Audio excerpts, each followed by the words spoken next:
I have been asked to be the spokesman for this Allied Expeditionary Force in saying a word of introduction to what you're about to see. It is a story of the Nazi defeat on the Western Front. So far as possible, the editors have made it an account of the really important men in this campaign. I mean the enlisted soldiers, sailors, and airmen that fought through every obstacle to victory. Of course, to tell the whole story would take years, but the theme would be the same. Teamwork wins wars. I mean teamwork among nations, services, and men. All the way down the line, from the GI and the Tommy to us brass hats. Our enemy in this campaign was strong, resourceful, and cunning, but he made a few mistakes. His greatest blunder was this. He thought he could break up our partnership. But we were welded together by fighting for one great cause, into one great team, a team in which you were an indispensable and working member. That spirit of free people, working, fighting, and living together in one great cause, has served us well on the Western Front. We in the field pray that that spirit of comradeship will persist forever among the free peoples of the United Nations.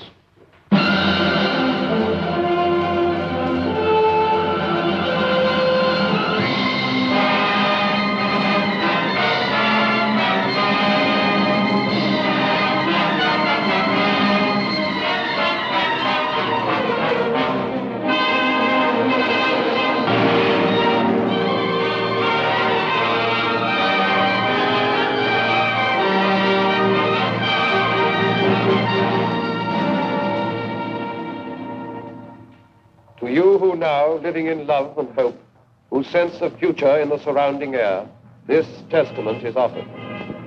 Here you may look on the violent fragments of our age and the once thinness of the little thread that made us then the citizens of freedom. For dark was Europe and the face of man when this begins. The nation had gone mad and struck out everywhere the compass knew. The ebb tide of our honor fell away and left its wreckage on 100 coasts. The German cast his fires about the globe. His strength, drawn from the smoking Saar and Ruhr, lay in our weakness. And at last his conquests smoldered behind the barriers of his arms. Along the channel where the sea strikes France stood the West Wall of concrete, stone, and steel to mock the frail hopes of the petty free. Wounded, hard-pressed, and wasted on our strength, almost like madmen then, we planned to breach the wall and smash the German spine. But where?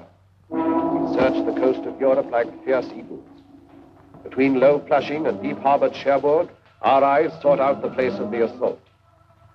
Exits and tidal range marked shallow Flushing off. Sand and the wind canceled the Belgian coast. The North Seine beaches were too small, and cliffs barred the approaches. Cotentin, too narrow. The Pas-de-Calais, heavily defended. It all resolved on Normandy, on Caen. Their planes could land upon the carpet ground, the coast defenses were more light, and tides had a good range, and men were safe from winds. So on 5 miles of still unbloodied sand, the fretful course of fate would be assailed by armored nations. Now our people bent to the construction of a steel array and took the builder's hammer in their hands. It seemed almost as though the sun stood still till our free peoples, full of rage and power, heaved through the air the ponderous spear of war. This is our people's story, in their words.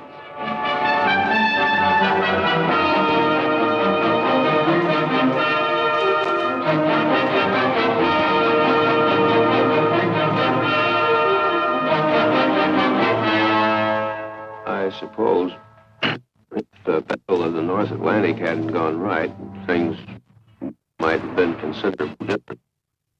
It was an ugly time for all of us. Merchant ships, naval escort, air patrol. I guess I had my share of bad luck.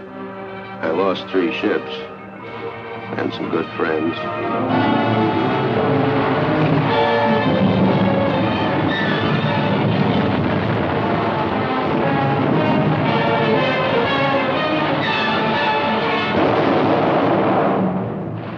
I remember remember reading somewhere that when a seagull comes down on a patch of oil, its feathers stick together and it can't get off the water again. There must have been a lot of dead seagulls around the North Atlantic. Of course, we only saw it happening on the wall map. And yet it was, well, quite real. When I started there, those markers we used reminded me of toys out of some children's game. But soon they became U-boats and ships carrying cargoes, food and supplies and weapons, and men to use them.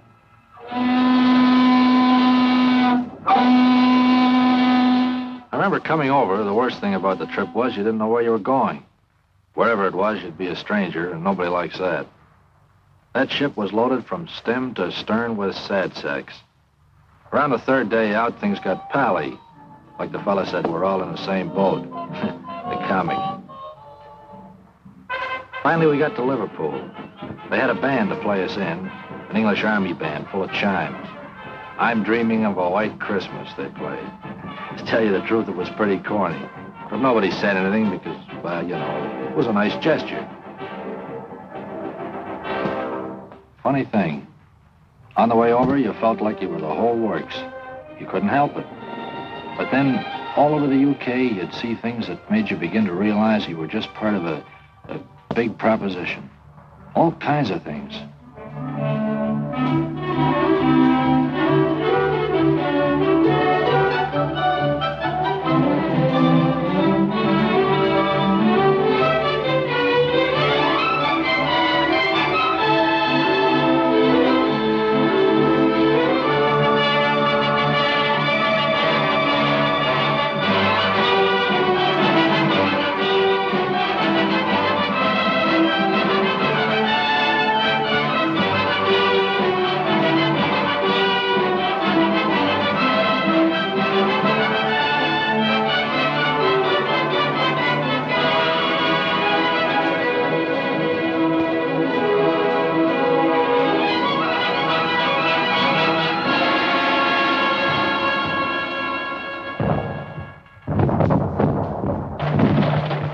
I was a pre-med student at Johns Hopkins in civilian life. Now, I do know a little something about anatomy. And I say it is scientifically impossible for the human body to stand up to the training we receive. An absolute impossibility. Muscles and tendons and bone structure was not designed to withstand that battering. Don't ask me how it happens that we did stand up to it. I don't know. It has no scientific explanation.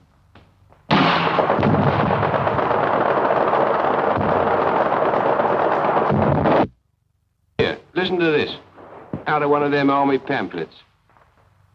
To a young man, soldiering in the army of today offers exceptional advantages and opportunities, such as physical training, foreign travel, sport, and many other facilities which are normally denied to those engaged in the majority of civilian occupations. The majority of occupations in civil life become monotonous, to say the least.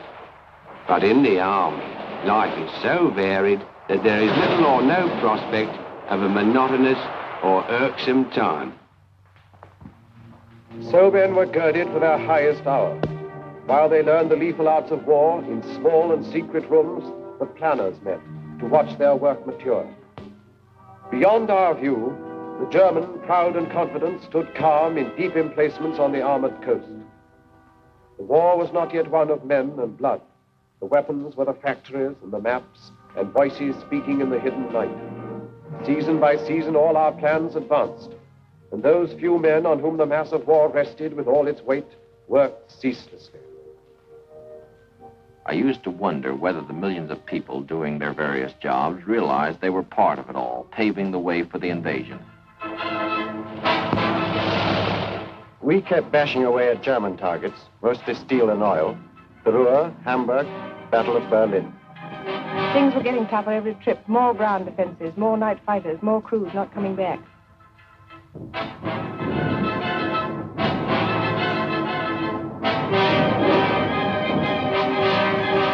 We got away early in the morning. Sometimes we'd see Lancasters coming back. A lot of times we'd stoke up the same targets they did. We beat up aircraft factories, too. It was a D-Luke service, day and night, 24 hours a day. We dropped agents over France. Must be awful to risk your neck and have to keep it secret.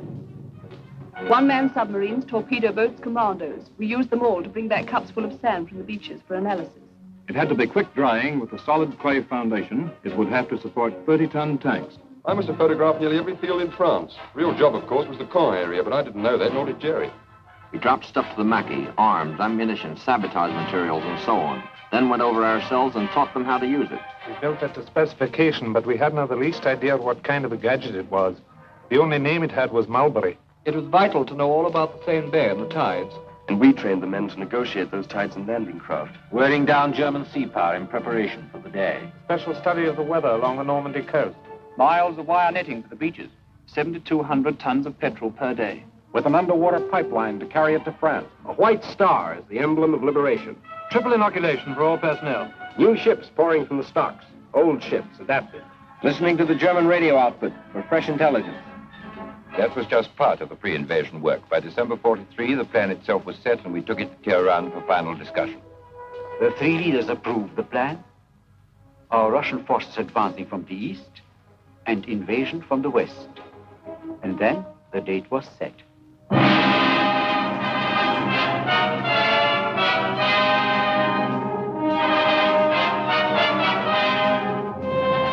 I assumed command at Schaif with the best all-round team for which a man could ask. Some had already been working for months in England. Others I brought with me from the Mediterranean. We adopted first a master plan, and then had to coordinate every last detail of the ground, sea, and air plans. While this was going on, we led off with an air show designed to make the landing points as soft as possible, to batter the German communications, and to make certain we'd have control of the air. It was quite a show. Those airmen did a magnificent job.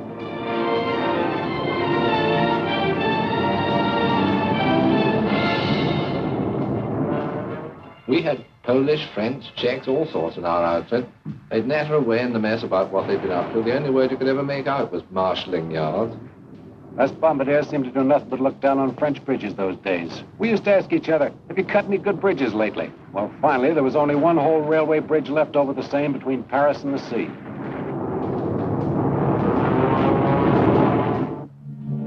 Down in the late spring, through the wounded towns of England, moved the mass made by our patients. 2 precious years of plans were put away. The offices were empty. All the maps were rolled up on the walls. What had been paper at last had come alive. Across the channel, aware of our resolve, with cold contempt, alerted Germans stood beside their guns, and reinforcements rumbled from the Rhine. Their generals were prepared, their might was poised. They looked across the heaving sea and grinned. They would reap harvest of us on the beaches, and even death himself would stand amazed. Yet faint across the groaning of the sea came the thin thunder of a mass of power. Born from the great free peoples of the earth, it gathered in the ancient ports of England to crowd upon the steel-encumbered ships.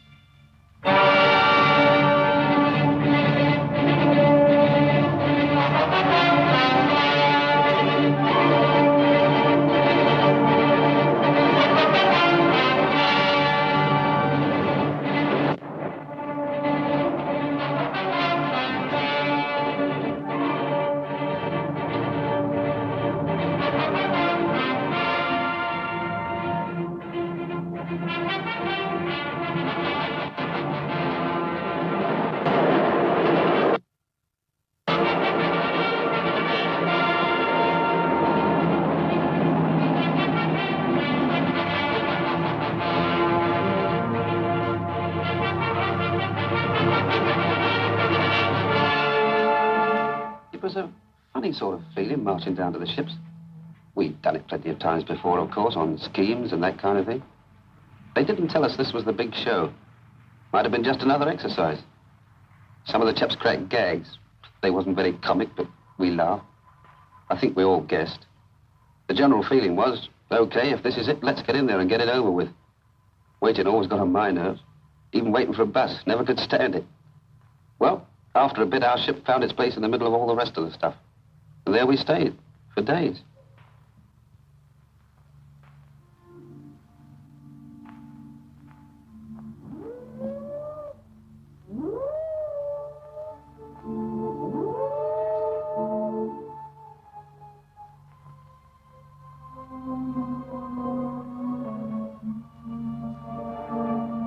gave us the final briefing then.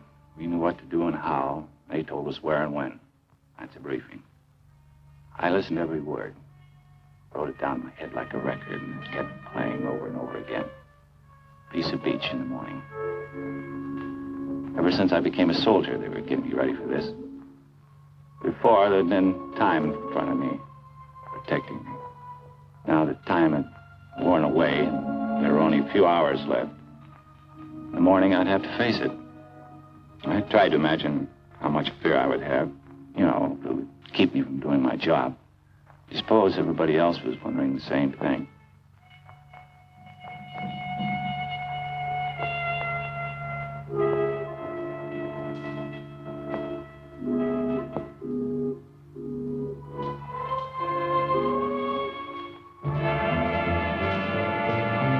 Nobody said anything official, but all of a sudden the ship got much busier. And over the amplifier, the chaplain said he'd be saying Mass at 18:30 hours. Funny, I don't think I ever believed, even after the final briefing, that the invasion was going to come off. Then a voice in the loudspeaker said, men who wish to take their anti-seasick pill should take the first one now. That did it.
Tugging a glider, the way we always practiced it, except that I've never been in the air with a whole army before. 3 airborne divisions, the 6th British, and 82nd and 101st American. Just before the glider pilot cast off over the landing zone, I wished him good luck over the radio. It seemed a sort of inadequate thing to say. As Supreme Commander, let me break in at this point to say just a word about the Navy. From the moment of embarkation to that of landing, the full burden fell upon the Navy and our merchant fleets. They had to sweep the mines, bombard the coastal batteries, marshal and protect the transports along the coastline preparatory to landing, and, finally, man the small boats that carried the soldiers to the beach. On that day, there were more than 8,000 ships and landing craft on the shores of Normandy. It was a most intricate task and a vital one for the success of our plans. The courage, fidelity, and skill of the Royal and American Navies have no brighter page in their histories than that of June 6, 1944.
Back in London, only a few people knew. It was a well-kept secret. Around daybreak, we correspondents were called and told to be at the Ministry of Information at 8. Then they told us.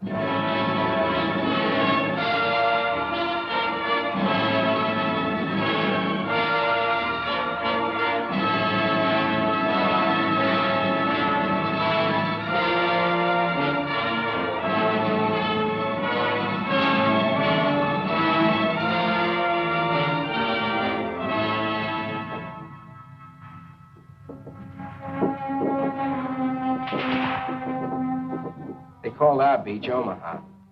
Don't ask me why. I've never been to Omaha, the one in Nebraska, I mean. If it's anything like Omaha, France, you can have it. I understand Omaha was the roughest spot. We lost some good men, took a few prisoners. It was a lousy trade. We've been told what to expect, so it wasn't like a surprise or anything. It just, well, when it really happens, it's different. For a while there, we were pinned down, but a lucky thing. The other beaches were going better, so we got a little more than our share of the old teamwork. Navy come in, the air guys, and finally we got moving good. You know, you hear a lot about how long it takes to make battle-hardened soldiers out of green troops. Listen, I got to be a veteran in one day. That day. And so they paved the beaches with their blood and lurched across the dunes and reached the roads. The German parried fiercely. In the depths of rich green pastured Normandy, the 3 airborne divisions, first of all to land, fought lion-like against most grievous odds. And loud across the cratered face of France came German reinforcements. From Berlin, a voice cried out the Allies must be hurled into the sea before another day had burned its hole in history. Locked in battle, the armies clashed.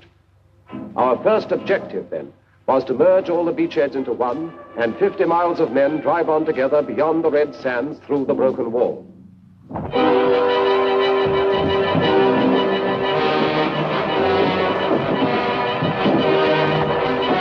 Where I was, it wasn't too bad getting ashore. After that, it started. We had to fight for every bloody field. And it was the same each time. Crawl on your belly, keeping your backside like you'd been told. Chuck in a few hand grenades, then rush them. Sometimes they killed us, but we were killing more of them. The trickiest part was the farms. They were regular little jerry fortresses. If we couldn't manage them on our own, then we'd have to wait while the company commander called back for artillery support. The Navy was still with us too, chucking in shells ahead of us. In 3 days we advanced 7 miles.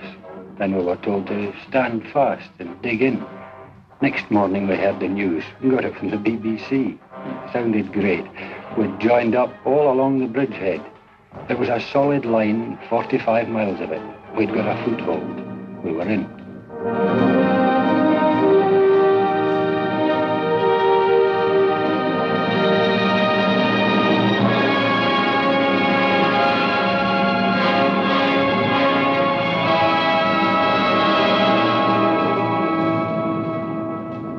We didn't have to do much navigating to get there. You just followed the convoys. I was doing close support.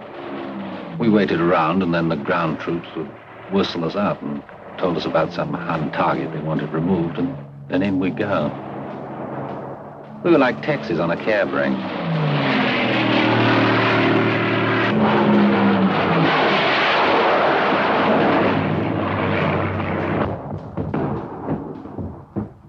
Something nice about a beach, any beach.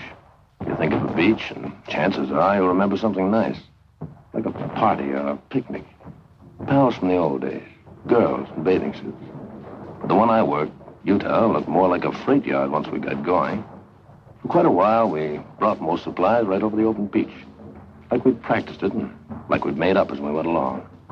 We worked a 24-hour shift with ducks, lights, rafts, rowboats, all sorts of Rube Goldbergs. The stuff just kept pouring in. Tanks, trucks, food, ammo, guys, millions of things.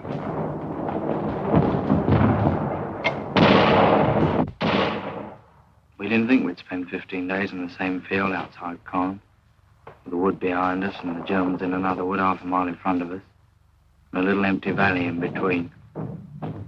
Each side mortaring each other all the time. Just meant you had to live in a slit trench. You got into a routine. You know, stand through from 4:30 to 5:30, and 2 hours wait for breakfast. Came up fairly hot. Tin bacon or sausage, tea, of course, biscuits. We've been living on compo food since D-Day. It was good food, but, well, you know, you got tired of it. I'd have given a lot for a slice of fresh bread and butter or a cup of fresh tea. 15 days is a long time to stay in one place and be mortared. Yet so you think everyone's coming straight for you.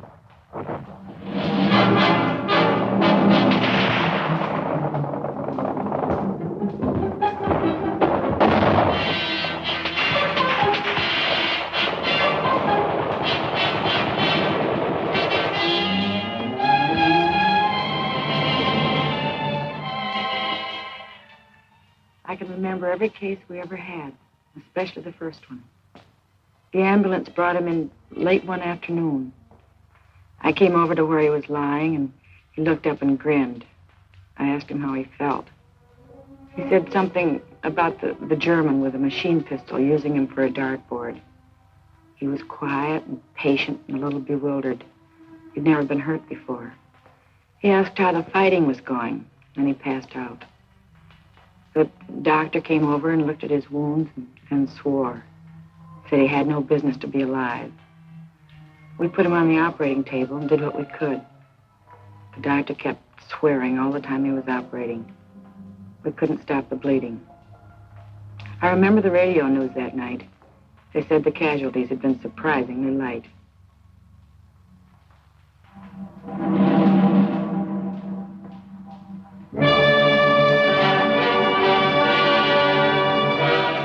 They said the whole thing was dear old Winston's idea.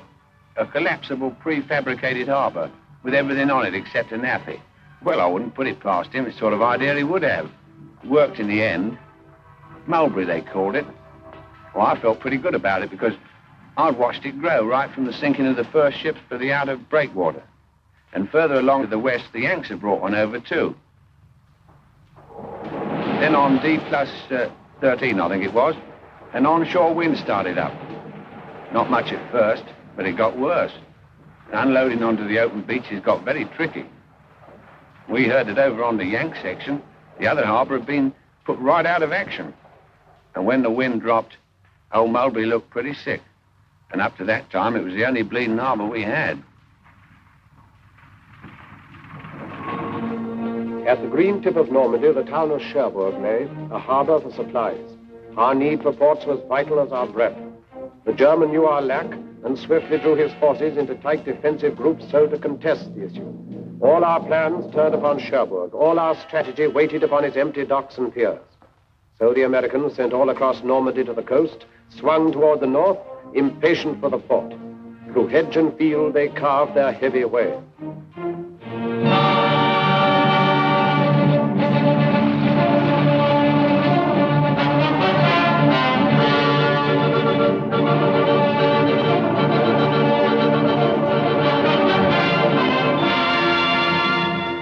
You remember back now when it seems like we took Cherbourg a couple of days after we hit the beach. Actually, it took 19 days to cover 30 miles. 30 miles and about 92,000 hedgerows, and a battle at every hedgerow. Otherwise, it was nice country, like Connecticut. Pretty trees and orchards, lots of cows, and nice little farmhouses. The apples were too green to eat, I remember. We hit it off fine with the people. Farmers, nice people. It got tough when we pulled up on the outskirts of Cherbourg. They had great defenses. And the artillery really carried the ball. For 3 days, we sucked it to them. Sometimes we were pouring in at point-blank range over open sights. Finally, old von Schlieffen, the German commander, tossed in the sponge. That's after telling his men to fight to the death. We took Cherbourg on June 25th. Everything was rosy except the harbor we come from. The Jerrys had really smeared that harbor. But right away, our guys went to work cleaning it up. And the way they tore into it, you could see that pretty soon it'd be waiting for us fine. Then, well, we fought our way up the peninsula. Now we'd have to fight our way out of it.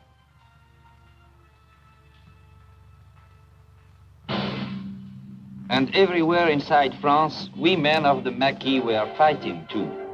I was in the north myself. We cut telephone and telegraph and high-tension lines, and eventually, when the Allies landed, we fought in the open. In the Savoy Mountains, our friends held up German convoys. Well, it was a little easier in the mountains. Boche reinforcements were delayed for many days. Factories and bridges would frequently disappear. But the price we paid for it was frightful. In the village of Oradour alone, the Germans slaughtered 1,100 out of the 1,200 population, and the place was completely burned. They were accused to have ambushed German troops. Every house was destroyed. Women and children died in flames in the church where they had been locked. Yes, the price we paid was very great, but our job was done. Caen is a town through which the easy Orne ripples its slow way to the waiting sea, capital of Normandy. And here the British struck a stone wall of Germans. This was no Cherbourg advance, a knife thrust through the fields, but rather was the grinding of a drill, inch by inch forward. Here it was the German feared a quick breakthrough to the River Seine, and here it was he massed his army's best, 10 of the 12 divisions of his armor, paratroops, SS men, the young, the cruel, against the veterans of Alamein. We wanted him to fight here and to hold the battered ground, because the future plans depended on him standing where he was.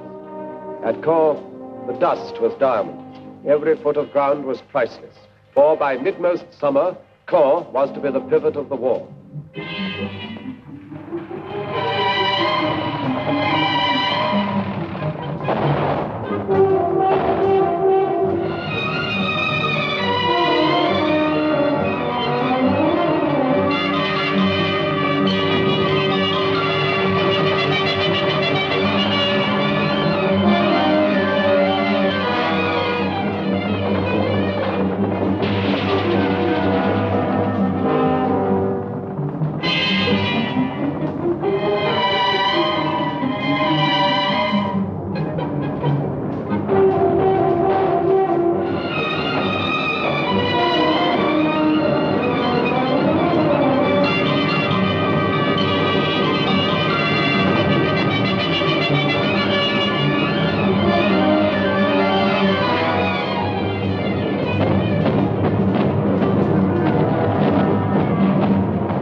The first decent-sized town we had taken, but there wasn't any celebration because we knew nothing had been settled. Jerry was as strong as ever. One of the men said, "God, are we going to have to go right across the world doing this to beat them?" Because most of Caen was dust, just plain dust. I wondered what Hamilton back home in Canada would look like after a beating like that. Well, anyway, our tanks and the British started massing and moved south out of the city. We knew there was a big do coming up.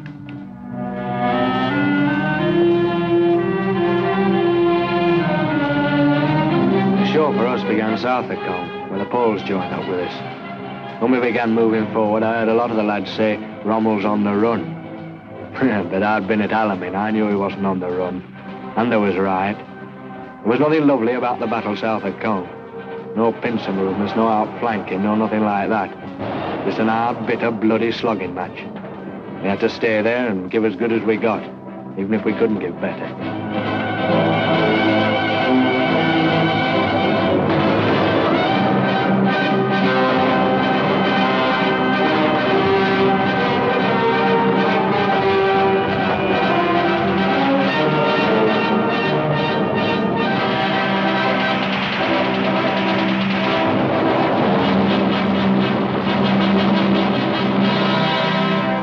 Beyond the rubble and the dust of Caen, the Empire troops kept up their endless pressure. The German did not dare to disengage, but fought with all his cunning and his strength, still unaware of what we planned for him. West by St. Lo, the base of his defense, Americans were poised and bent to fire an armored arrow that would set alight the flame of freedom through the whole of France. But till St. Lo was seized, the arrow waited.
1 minute it's quiet with the birds singing.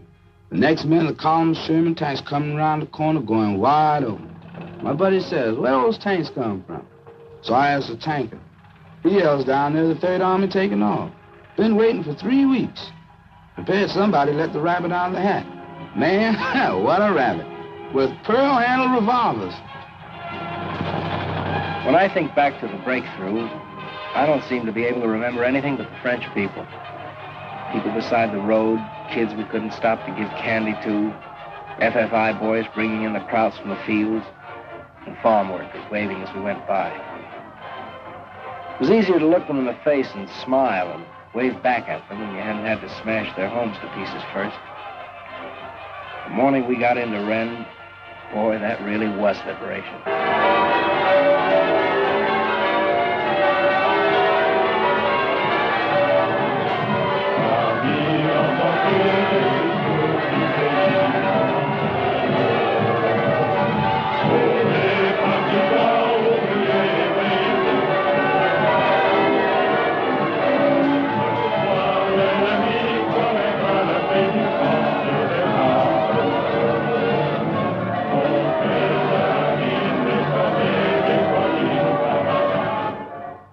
At Rennes, American armor planned to drive east and northeast, and thus surround and take the German corps divisions in the rear. The foe laid plans to stop the Arrow dead by cutting its supply route at the point where it stretched narrowest along the coast. So a great force exploded toward Mortagne, hoping at Avranches to achieve the sea and drag our hopes down to the smoking ground.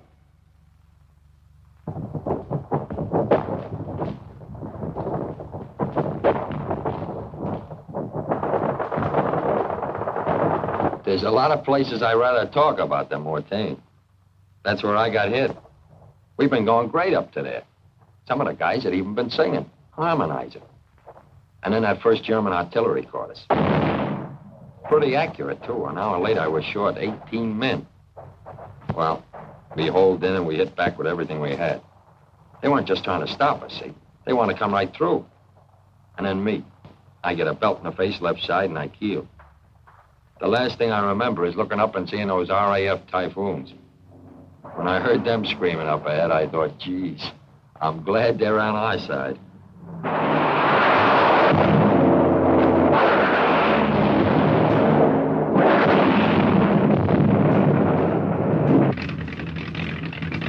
I was sitting in front of the intelligence office doing a bit of sunbathing when headquarters came through saying the area northwest of Mortagne was packed with German armor heading west. Well, that started it. For 6 hours, the wing kept it up absolutely non-stop. Take off, attack, land, refuel, rearm, and take off again. It was the same on every airfield in Normandy. The only briefing I gave the chaps was, well, you know where they are. And the only interrogation when they got back was, well, how many did you get?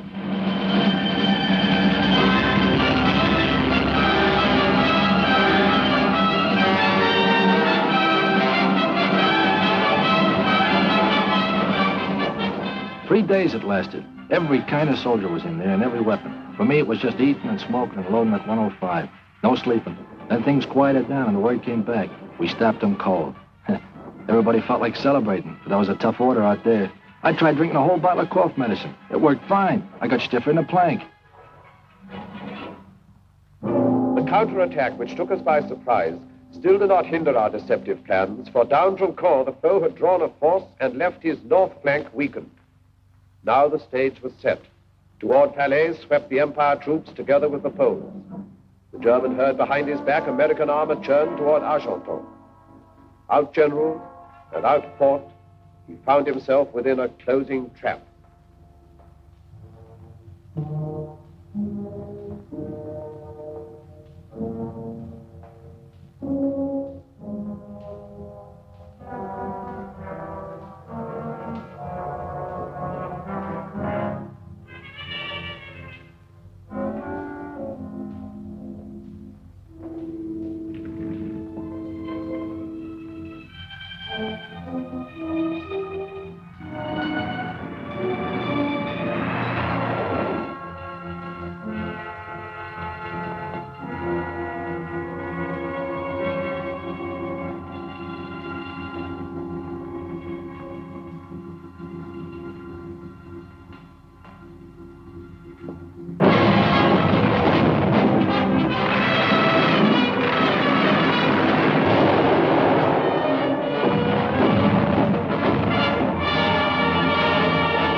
I've covered them with the gun down to the clearing stations.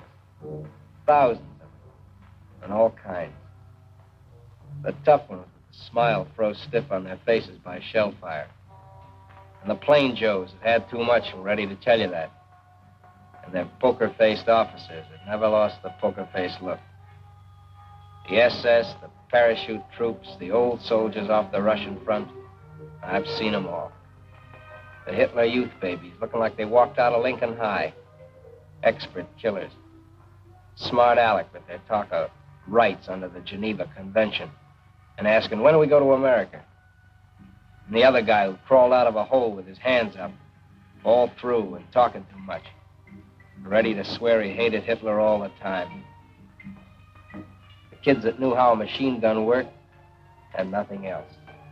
Grinning like they were still on top. They could hardly hold that trigger finger still.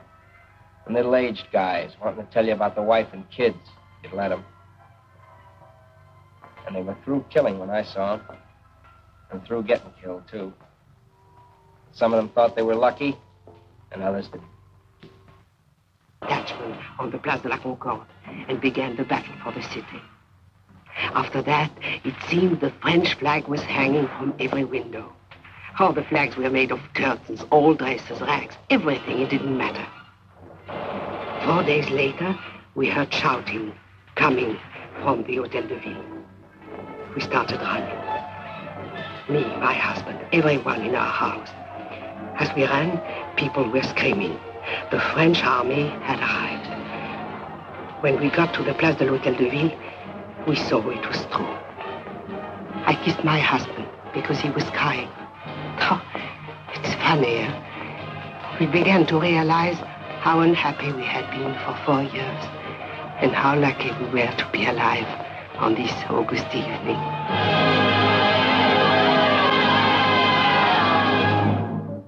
The great pursuit was on. At last the Battle of France was ending, when all suddenly another D-Day stunned the shaken foe. 2 armies struck, American and French, along the broad-beached southern coast of France.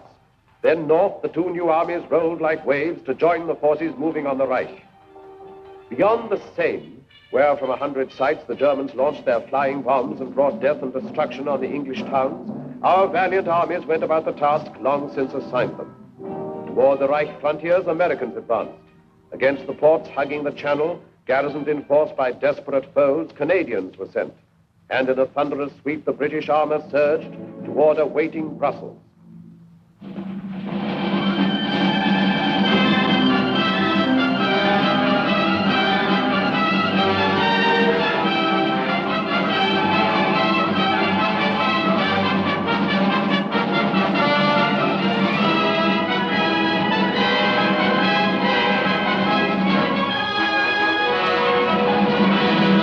People of Brussels laughed and cried and threw flowers in the tank and said, "Goodbye, Tommy," when they meant to say hello. Man, they were happy. I suppose they were no longer afraid. I remember wondering then how the first German civilians would react to us.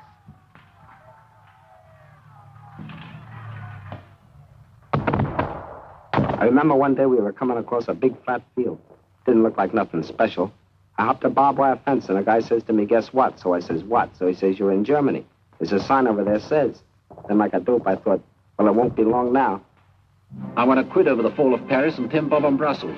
And I had a fiver on it being over by October the 1st. I remember the point system for getting out of the Army came out about this time. I began to think of that great chalk-striped double-breasted suit in the mothball. I was in the 7th Army coming up from the south of France. One day the lieutenant said, take a ride with me. I got some prisoners for you to guard. How many? I says. About 20,000, he said. A whole German division had surrendered. We Canadians were advancing in the north. And one day we came across a thing I'd never seen before. I guess it's a flying bomb site, the officer says. Well, that really made me feel good. The prisoner told us the newest Jerry gag. If an aircraft shows up white, it's American. If it shows up dark, it's British. And if it never shows up, it's the Luftwaffe. Every time they sent me along the upper forward switchboard and I got my earphones on, I found out that the rear switchboard had leapfrogged 5 miles ahead. I wrote to the old man in St. Louis. He owns a men's store. I told him he'd better cut prices on GI neckties and socks if he didn't want to be stuck with a lot of military apparel. Someone asked the sergeant major what he thought the chances were for a spot of leave. Don't you worry about leave, lads, he says. We've got the Japs to finish yet. Regular soldier, of course. Keen. It was a terrific feeling crossing the German border. We were sure nothing could stop us.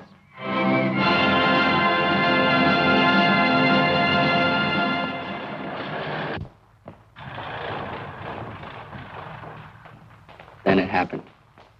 Just outside Metz, we ran out of gas. There just wasn't any to be had. I looked at my 30-ton Sherman sitting there, a useless hunk of iron. I wanted to bawl.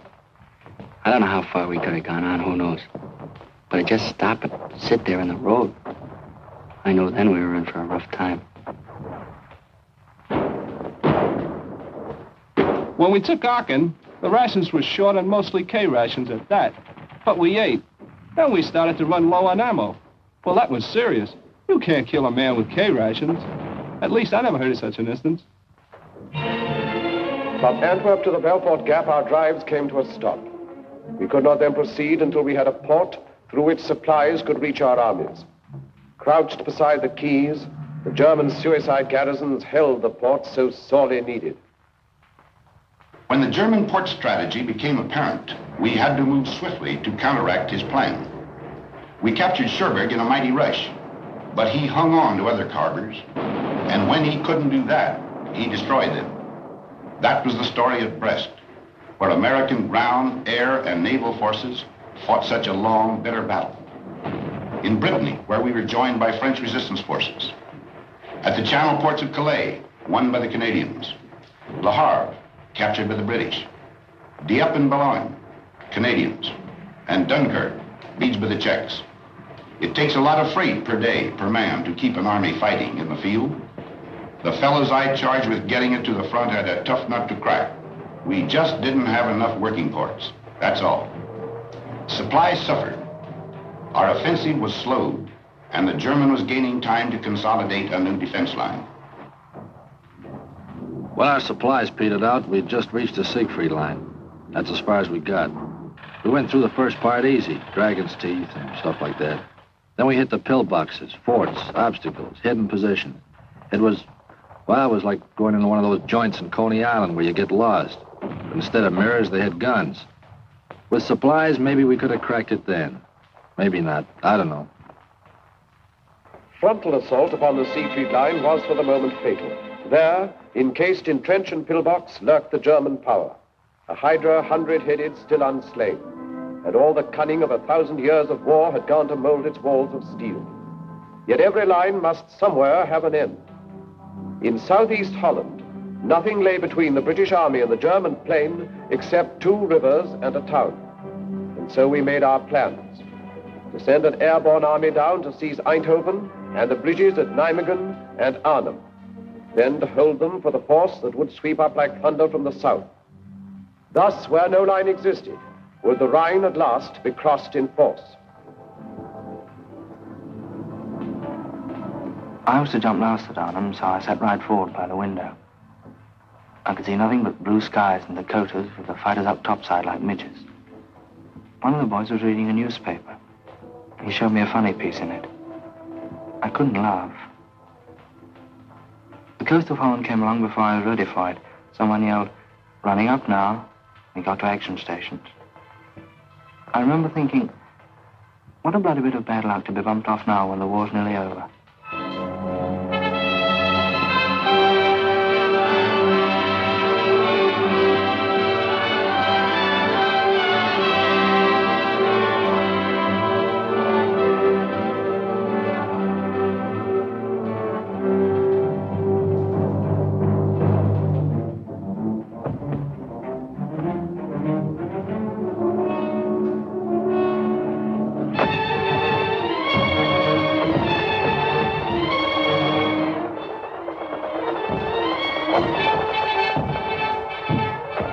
The limeys drop it on them, and we come down and go to a place called Eindhoven, Holland. She goes good. We get right, dig in, set up a defense perimeter, and wait for the British Army to come up. Then we join them and head out for Nijmegen. The bridge at Nijmegen hardly had a mark on it. We crossed the river and started out for Arnhem, but we didn't get far. The Hun knew as well as we did that we'd got to get through, and he put in everything he'd got. That was the worst I ever struck. Knowing our men were there waiting at Arnhem, and we couldn't get to them. At Arnhem, we got ourselves well dug in, us and some of the posts. We were short of ammo and food. That was our main worry. I'll never forget those supply dropping missions. The way Jerry let loose at them and the way they just came straight on into it. Towards the end, we knew the situation was bad. We knew we were hemmed in. We knew it was possible we wouldn't get out. More than anything, I remember the way everyone behaved. Men you knew as the toughest fighters became gentle, kind and considerate to each other. I knew a lot more about men after Arnhem. The guns died out in Arnhem. Then we knew the greatest gallantry was not enough to cross the final bridge. And now no choice remained to us. Direct assault against the Siegfried Line would be the only way to carve our corridors into the Reich. But first a port was needed for supplies. Antwerp we had, but thundering German guns controlled the 30 cold miles of the Scheldt from Antwerp to the sea. The docks were still, the winches silent, all the ports lay dead, a useless city severed from the sea. It would stay dead until we cut a way through the grey Scheldt. So the battle formed to free the estuary for our ships. I covered that battle for the Associated Press. I only wish I could have written the story with the greatness of the men who fought it. It was vicious and fearsome fighting all the way. The Canadians and the Poles clearing the south bank of the river, the Royal Navy and Marines and Norwegians charging knee-deep in blood and water into the mouths of the 9-inch shore guns at West Capelle. It was the kind of fighting that makes legends. And the minesweeping of the Scheldt afterwards. It was the greatest operation of its kind in history. The cost of that first ship into Antwerp harbor was the lives of thousands of our bravest men. I reported it as well as I could, but their memory deserves more than words.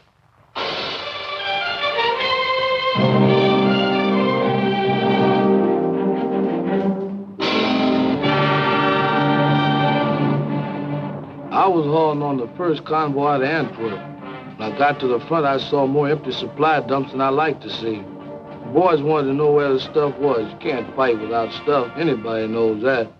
I made lots of trips, don't know how many. Driving all day, all night, singing so as to keep awake.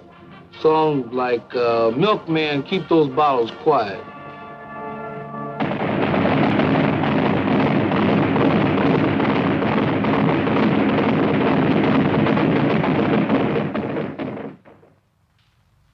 My job was to see to it that they had a new toothbrush and a cot, maybe a book to read when they came over from the east bank to the west bank of the Moselle for a little rest.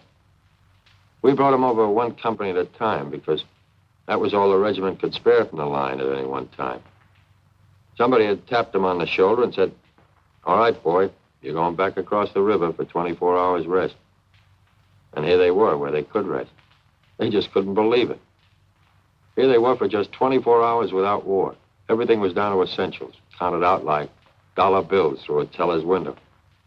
One night's sleep, one day's hot meals, one clean change of underwear, one clean pair of pants, one shave, one hot shower, one movie.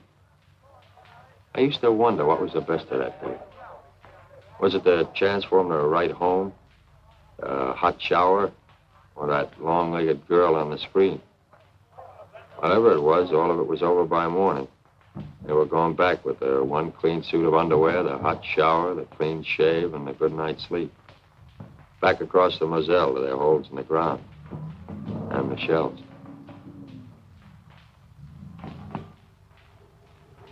By that time, we knew we were going to see a winter campaign. There was no way out of it. Germans were dug in and they were tough. And it was plain that until we got a lot stronger, we weren't going anyplace. The squadron was operating whenever it could. There wasn't a lot of flying. We were iced up and fed up. Suppose you're having a swell time in Paris, my cousin wrote me. With all that perfume and silk stockings and that champagne. They called our end of the line south. We were in the Vosges Mountains with the American 7th Army. But it was very little warmth in this south. I recalled with pleasure the Mediterranean where we had landed in August. Ah, but memories do not keep one warm. Before I joined the army, I'd have thought it was certain death to dig a hole in my back garden and live in it for the winter, but that's what we did. The sergeant said, well, squirrels do it every year. Yes, I thought, but they don't man machine guns as well. There was no heating in our Brussels office. I put on so much under my uniform, they called me the bundle from Britain. I never smoked before, but pretty soon I found myself smoking as high as a pack a day. I worried about that old law of percentages. My company was melting away. You'd look up one day and be fighting alongside a stranger. It was a lonesome feeling. Our hunk of the line was the Ardennes. Pretty quiet. A lot of outfits had gone up north. Started a million latrinograms about the where and when of our offensive. Then one day I'm standing guard and these shells start. I thought for a minute this was it. Till I realized these shells weren't outgoings, brother. They were incomings. Next thing I knew, German tanks. It was an offensive, all right, but it was going the wrong way.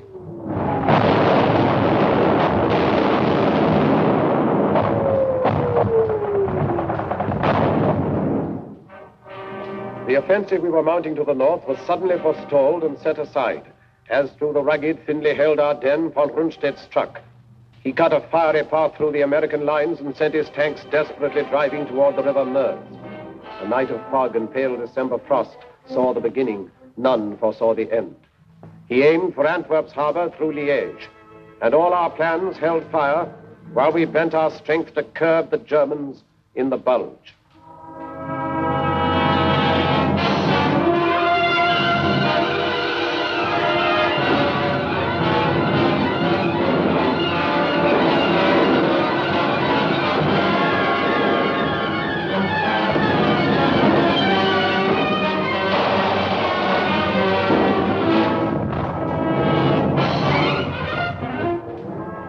One night I was a replacement in England playing shove halfpenny in a pub.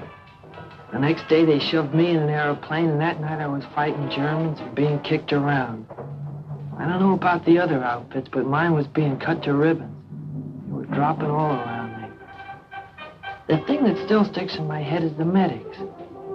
No weapon they had was a needle, but they were around right where it was the hottest. You'd hear that yell, medic, medic. Me there.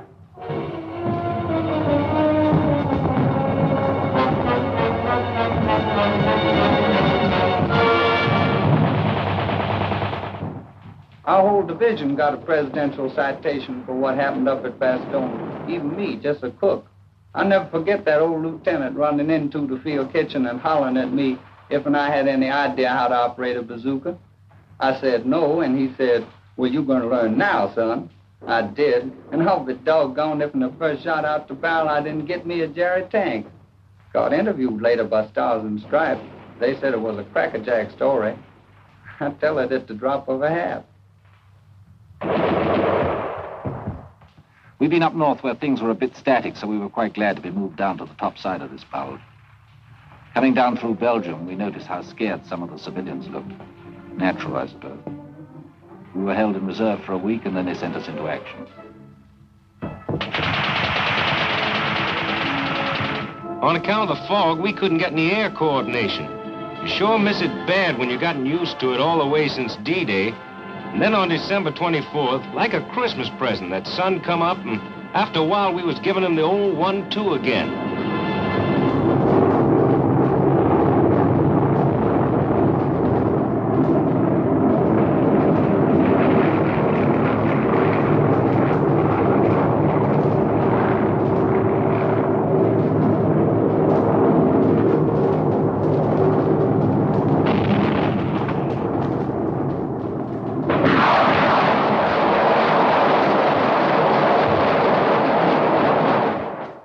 We stopped them dead, finally. It cost us plenty of men, but we stopped them. And we started moving ahead again. The rest of us.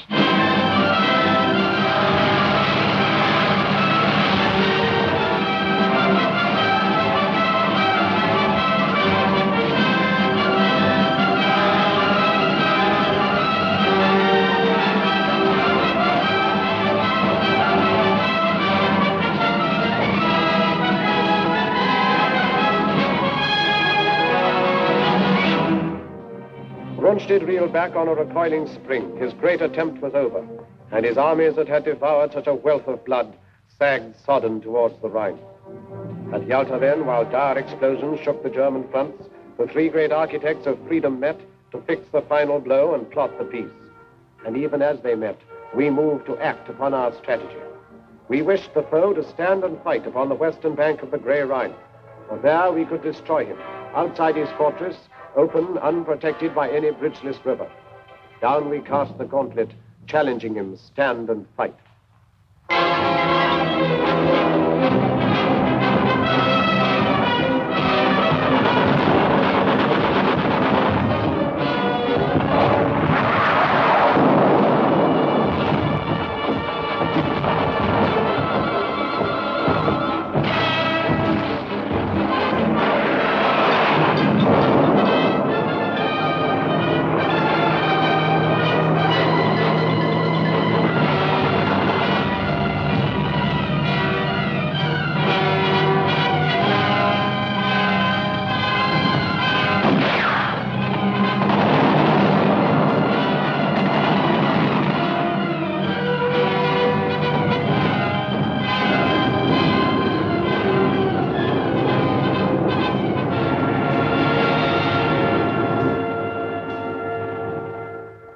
We were attacking the north of the Canadians, round about the Reichswald forest and Dutch frontier area. It was wet and filthy. They nicknamed our army commander Admiral Kriller. Well, anyway, the enemy put up some very stiff opposition. But actually, this was just what we'd hoped for. It showed that Jerry's emotions about fighting for every foot of his beloved fatherland were getting the better of his sense of strategy. And every German killed on our side of the Rhine was to make it easier for us on the further bank. And a lot of the Boche were killed, I can tell you. Reichswald was the bloodiest show I've seen in this war.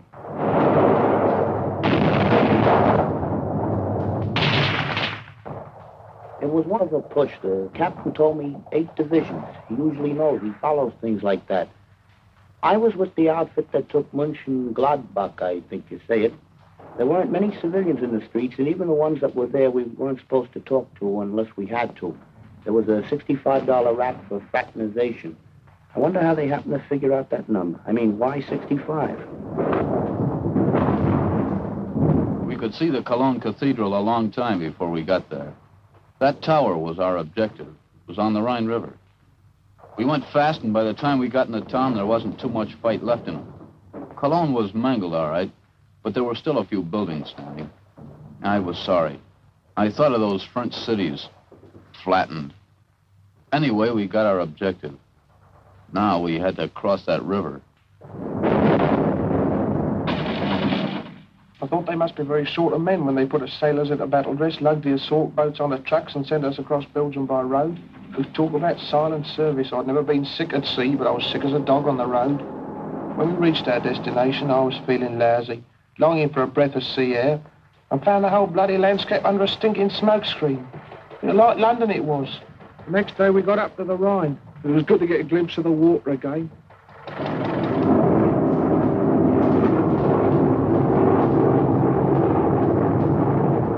Our Air Force is giving the old lumps on the east bank of the Rhine, but I was still nervous.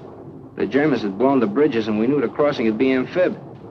When I'm nervous, I get off my feed. For 2 days before that crossing, I couldn't eat nothing but a couple of Milky Way bars. It was going to be D-Day all over again. Dangerous. A miracle. There it was sitting there, big and black. I'm no architect, but to me that Remagen Bridge was the most beautiful bridge in the world.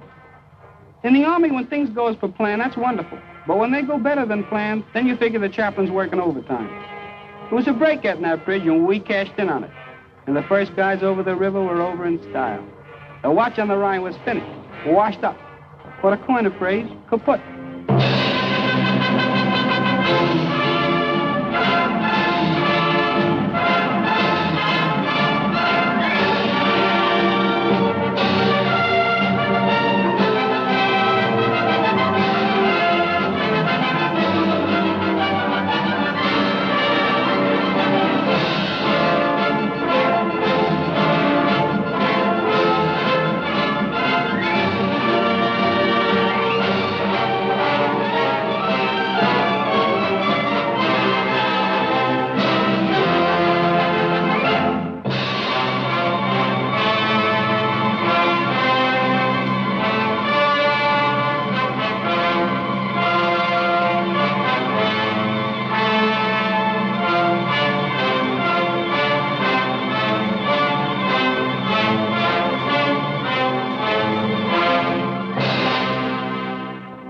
We got across okay and everything was going fine. But suddenly I gets detailed to guard some German prisoners.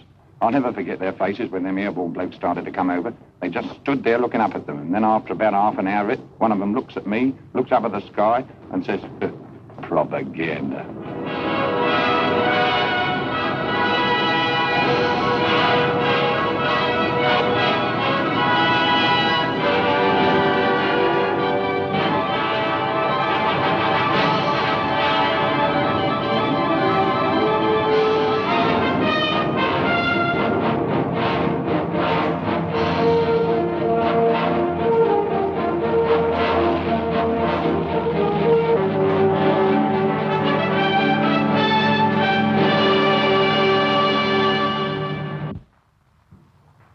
Ruhr Pocket was the first big objective across the Rhine. We and the heavies sealed it off, then the ground forces wrapped it up. After that, they exploded in all directions. Cut the Jerry armies up in pockets, then take them one by one. That was the program. The Third Reich was being carved up like a Christmas turkey. Chasing the Boche was getting a little bit monotonous. We hardly ever saw him. Only burning houses, a few shells, and occasional sniper's rifle shot.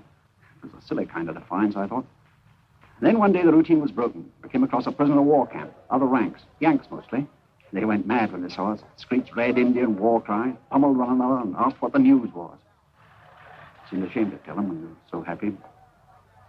Well, there was nothing for it. I told them. President Roosevelt died yesterday afternoon. We should have held them quieting down. For once in this campaign, they all felt as though they'd suffered a major defeat. I'd have liked to have stayed there, talking to them, trying to cheer them up. But we had no time to lose.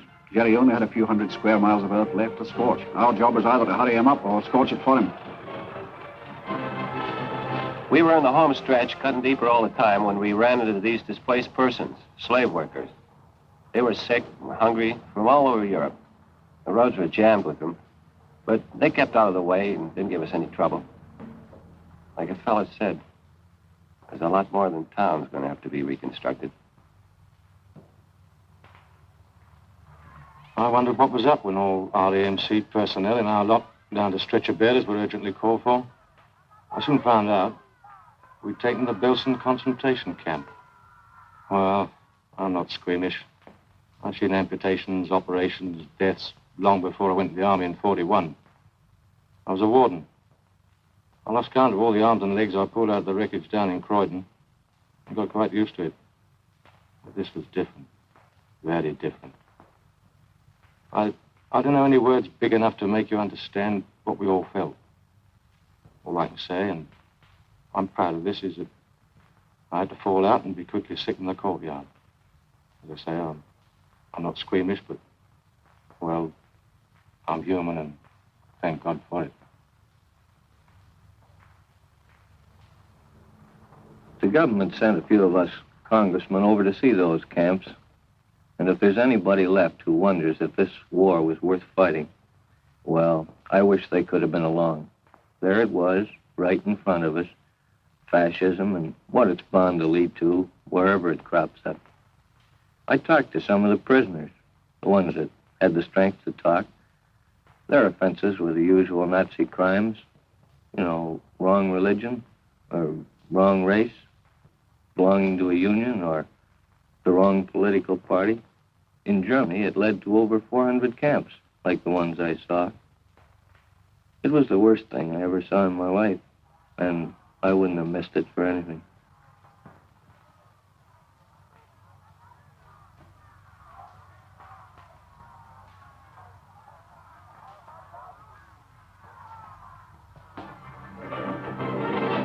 When an army gets to moving in a hurry, that's where air transport comes in.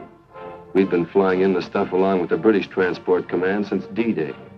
And towards the end, they seemed to be moving faster on the ground than we were in the air. As pocket after pocket of the foe fell, our hopes rose higher than the soaring flames that marked the broken towns of Germany. In Italy, 1 million prisoners came in, as with a single sudden blow, the German power was smashed. Then our tanks drove through the southern mountains, where the foe had hoped to make his furious final stand. The Russians took Berlin and cut the heart from Hitler's empire. And he himself, who planned to rule the earth from pole to pole, vanished like smoke among the falling walls. Upon the green banks of the River Elbe, we waited for the East and West to meet.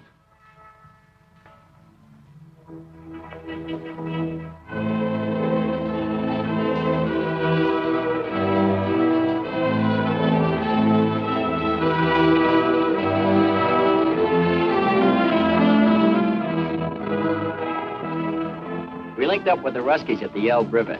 I hung around for a couple of days with a Tommy gunner named Konikov. He didn't know any English, so I taught him to say my aching back, and he taught me Tovarish. That means comrade.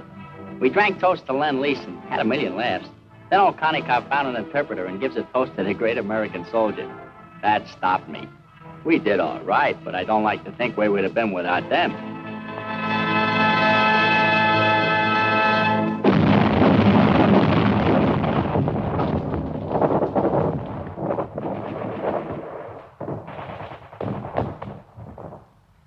We were going towards the Danish frontier, Bremenfeld, then Hamburg. The rot was setting in. 1.5 million surrendered in the north. The fighting was nearly over, and our job was beginning. We'd been training a long time for the administration of Germany, and we were prepared for plenty of trouble. Sabotage, passive resistance, or perhaps something more violent. You know, werewolves in sheep's clothing. But as it turned out, most of them were docile and did what they were told. They seemed healthy, well-fed. Their disease was in their minds. A German woman, looking at what was left of her town, said to me, "If only you'd given up in 1940, none of this need have happened."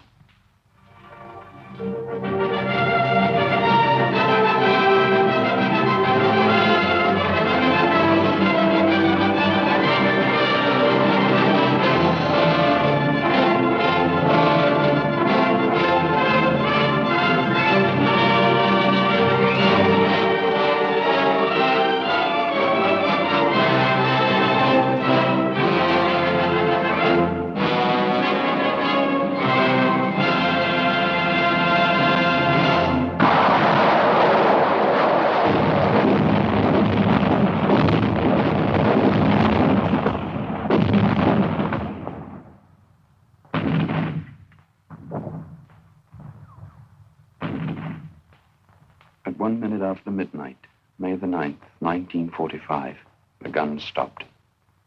D plus 337. Now it starts. All the arguments about who won the war. Well, here's what I say. That no country on earth could have won it alone. So what does that mean? That anybody who wants to take a bow by himself is not only boasting, but nuts. I spent 4 years in the infantry, and I saw my share. And during that time, I only met 3 men that liked to fight. And they were a little cracked, but it had to be done. Now that it's over, I feel good, except for one thing. All this talk about World War III. These big pessimists that talk so easy about another war just didn't see this one, or enough of it. We watched them bringing in some high-out prisoners, quite ready to be friendly, some of them. I was thinking of fellas I'd known who'd bought it. Crashed, shot down, missing. Right through from the Battle of Britain.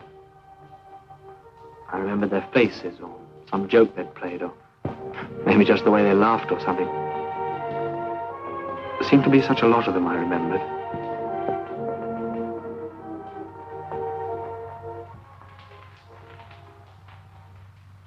the victor belongs the spoils. That's what they say. Well, what are the spoils? Only this. A chance to build a free world, better than before. Maybe the last chance. Remember that.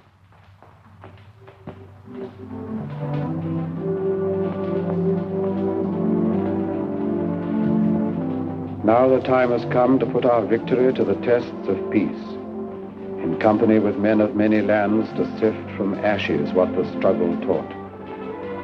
In the rebuilding of a broken earth, may we keep in our hearts this ancient prayer. O Lord God, when thou givest to thy servants to endeavor any great matter, grant to us also to know that it is not the beginning, but the continuing of the same until it be thoroughly finished, which yieldeth the true glory